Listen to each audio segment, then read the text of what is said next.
Sa conditional statement po natin, ang nilagay ko po dito is yung kung ilang araw, which is maglalagay po ako ng 1 na sagot, at yung lalabas po is Lunes, 2 naman is Martes, 3 ay Miyerkules, 4 ay Huwebes, 5 is Biyernes, 6 is Sabado, and 7 is Linggo.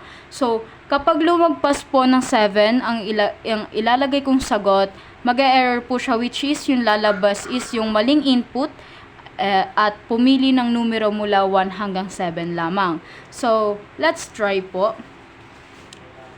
Sa conditional statement, arrow down lang, then enter, then pag nilagay ko ng 7 or 5, ang lalabas dyan is Biyernes. Ayan. So, kapag naman mali ang nilagay ko na sagot, which is maglagay tayo ng 8. So, ang lalabas dyan ay maling input. Pumili ng numero mula 1 hanggang 7. Kaya ganyan dahil ang nilagay ko lang dyan is 1 to 7 only.